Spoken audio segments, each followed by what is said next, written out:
O clima entre nós. Todos os seres vivos estão imersos na atmosfera e sentem as variações de diversos elementos atmosféricos. O excesso ou a falta de umidade no ambiente, calor demais, frio excessivo, afetam o funcionamento do corpo humano. A variabilidade pode ser sentida tanto em locais fechados como em áreas abertas ao ar livre, mas nos dois casos, estas variações e extremos das condições meteorológicas exercem um papel importante no desempenho de atletas. E quando consideramos atletas de alta performance, como os que disputam as Olimpíadas, detalhes das condições meteorológicas na hora da prova podem fazer a diferença naquele centímetro a mais que o atleta precisaria alcançar para ser o grande vencedor. Em meio a muita polêmica, pois o planeta está ainda numa situação de pandemia por causa da Covid-19, as Olimpíadas de Tóquio, no Japão, estão marcadas para o período entre os dias 23 de julho e 8 de agosto de 2021. O evento máximo do esporte global será feito durante dias de verão no Japão, país que está no hemisfério norte. E algumas situações meteorológicas são muito preocupantes. Em particular, calor demais e muita umidade.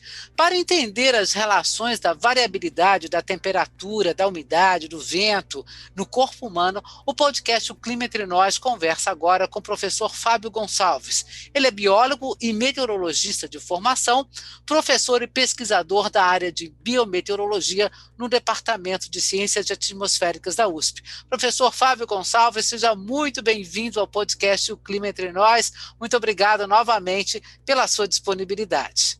Obrigado pelo convite novamente, estou a dispor. Eu gostaria que, para a gente começar, que você comentasse quais seriam as principais variáveis meteorológicas que mais interferem na saúde humana. Então, a temperatura é o número 1. Aí a número 2 seria a umidade. Mas o vento, a precipitação, até mesmo a pressão pode também afetar a nossa saúde e o desempenho dos atletas. Você poderia citar assim, alguns exemplos de problemas causados, por exemplo, por temperatura muito alta, temperatura muito baixa, excesso de umidade, falta de umidade? Por exemplo, falando em termos de desempenho em atletas, né? No futebol americano, nos Estados Unidos, no high school, que é entre 16 e 17 anos, foi feito um artigo mostrando que, devido à vestimenta deles muito pesada, e eles disputarem o campeonato no verão deles, que é quente e úmido, do sudeste americano, Alabama, Geórgia, muito quente e muito úmido. 1 a 3 atletas morrem por ano de ataque cardíaco nessa faixa de 16 e 17 anos. Tudo bem que eles têm uma massa muscular muito grande, chegam a pesar 100 quilos em média. Isso acaba causando um problema de sobrecarga metabólica. Mas, se somando isso à temperatura, umidade e as roupas, eles morrem numa taxa muito elevada. Nossa, mas em que parte dos Estados Unidos que foi feito esse estudo, professor? É todo o sudeste americano.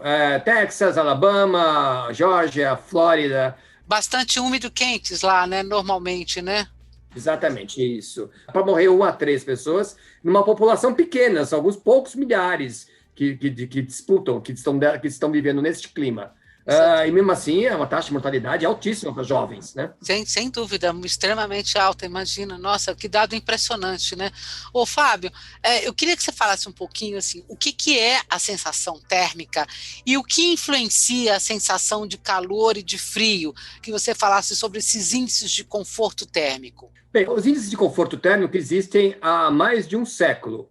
E eles têm os mais simples, levavam em conta a temperatura e a umidade, como índice de conforto ou a temperatura efetiva. Mais para frente foram incorporadas outras variáveis, como o vento, a temperatura efetiva com o vento, por exemplo. Esses índices são calibrados pela sensação térmica que as pessoas locais estão sentindo. Então, eles perguntam se a pessoa está confortável, ligeiramente desconfortável para o frio, para o calor, seja lá o que for, dá um número de votos, né? E compara-se isso ao índice. Então, é uma forma de calibrar esses índices usando a sensação térmica baseada na população local. Esses índices, existem muitos índices. Essa sensação térmica, quando a gente calcula, ela tem uma variabilidade muito grande, né? Assim, em relação à temperatura e umidade. Essas fórmulas, elas são universais ou você tem, assim, grandes variações dependendo da região do globo onde você está? Essas fórmulas são universais. O WGT, por exemplo, pergunta a latitude que você está. Então, e o TCI também, são outros dois índices mais recentes, digamos assim, historicamente falando. São universais, é o planeta todo. Mas você tem que calibrá-los com a população local sempre. Nas Olimpíadas aqui no Brasil, ou mesmo na Copa do Mundo que nós tivemos aqui, né? Nós começamos a conviver com o uso desse índice WBGT, né, que é a sigla em inglês, né, para temperatura global do bulbo úmido. E também tem o outro índice, que é o TCI, o Índice de Conforto Térmico Universal. Eu queria que você falasse um pouquinho sobre esses dois índices, porque assim, eles estão sendo usados assim, nessas grandes competições, né, esportivas, e são realmente fatores muito importantes, porque dependendo de como o resultado desse índice na hora da prova, né, ou na hora de um jogo, por exemplo, a partida pode ser interrompida ou até mesmo cancelada, por causa do risco para a plateia, né, para o público que está assistindo e principalmente para os jogadores, né? Então, é uma coisa que realmente coloca em risco a vida humana, né? Eu queria que você falasse um pouquinho sobre esses dois índices, as diferenças entre eles, né? Como é que eles funcionam? Antes de falar dos índices, tem um outro exemplo das variáveis meteorológicas que influenciam. Por exemplo, a maratona. A maratona, o ideal da maratona nova-iorquina, foram feitos artigos científicos mostrando que o ideal da maratona é 11 graus Celsius, com leve garoa e pouco vento, quer dizer, úmido e pouco vento. Parece uma temperatura muito baixa, mas a maratonista ele tem um desgaste muito grande, o metabolismo sobe muito. Então, as maratonas nova-iorquinas que são feitas no range em primavera, então um range muito grande de temperaturas, que a primavera nova-iorquina varia bastante, e foram feitos com muitos voluntários que participaram delas. E chegou à conclusão que esta é a temperatura mais comum. Tendo em vista que essas variações são as comuns, criar os índices como o WBGT, o TCI, para aplicar nos esportes. Então, o WBGT é uma caixa preta, você não sabe exatamente como é que as variáveis estão lá dentro. A gente sabe que a temperatura de globo, que leva em conta a radiação, tem a radiação difusa, a radiação direta, tem uma série de variáveis que são colocadas dentro. Você entra com as variáveis no site, estou no local, dá sol, não tem nuvens, e a temperatura, umidade, vento do local, e aí o WBGT funciona. O TCI não. O TCI tem as variáveis abertas. Você consegue enxergar e ver que a temperatura e a umidade são variáveis importantes. Eu estive numa conferência específica sobre o TCI na Polônia, em 2019, na qual um estudante, um doutorando, apresentou um artigo, um trabalho sobre a Copa da Rússia, calculando o TCI. Então, ele calculava o TCI na cidade que eles treinavam, o país treinava, e contra a cidade que ele ia fazer o jogo. Então, se ficar a cidade que ele ia ter o jogo era mais confortável que a cidade que estava treinando. E ele usou o exemplo do Senegal versus a Polônia. O Senegal, quando os dois países se enfrentaram, o Senegal foi de um mais desconfortável para o mais confortável. A sede deles tinha um clima mais desconfortável, situação sinótica, digamos assim. E foi mais confortável. A Polônia foi ao contrário. E aí a Polônia perdeu o jogo para o Senegal. Tendo-se em vista isso, ele usou isso para toda a Copa da Rússia e mostrou que existe uma correlação. O resultado dos jogos eram muito influenciados por esse desconforto que os atletas, os 11 jogadores, estavam expostos na hora de jogar.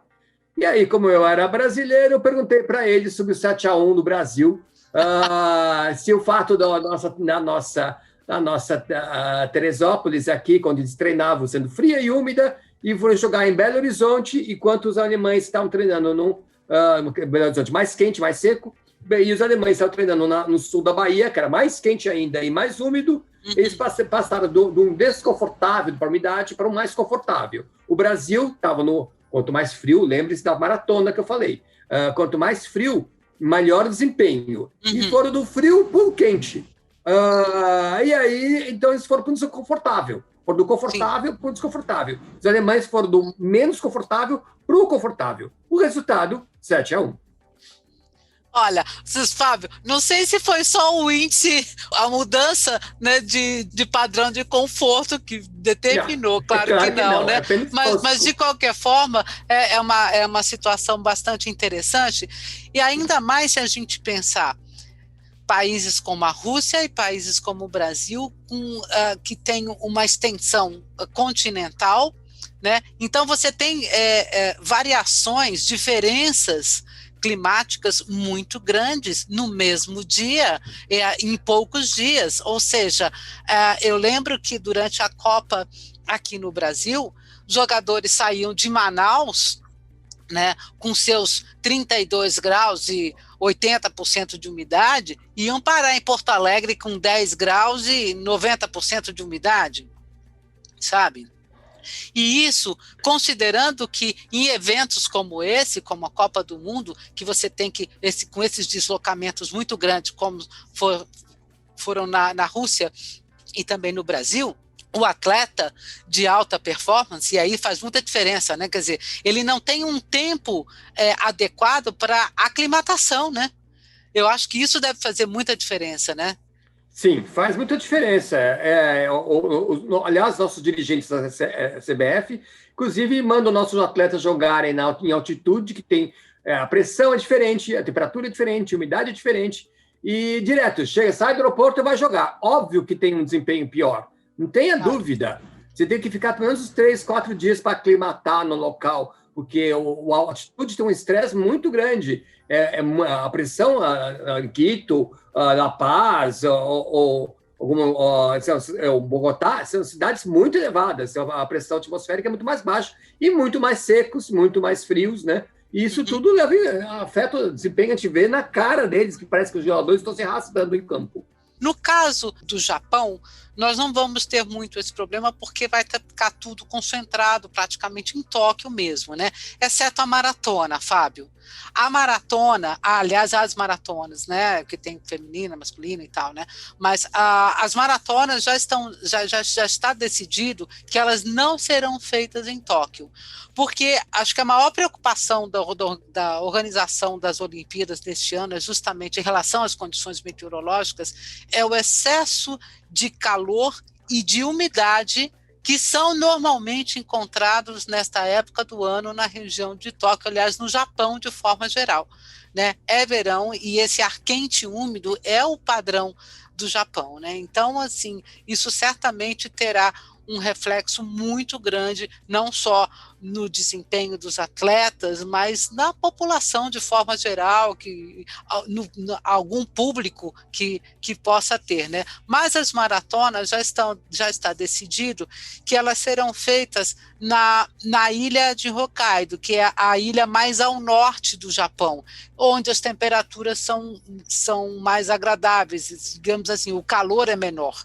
Né? Então, as maratonas realmente já está decidido que elas vão mudar de um lugar.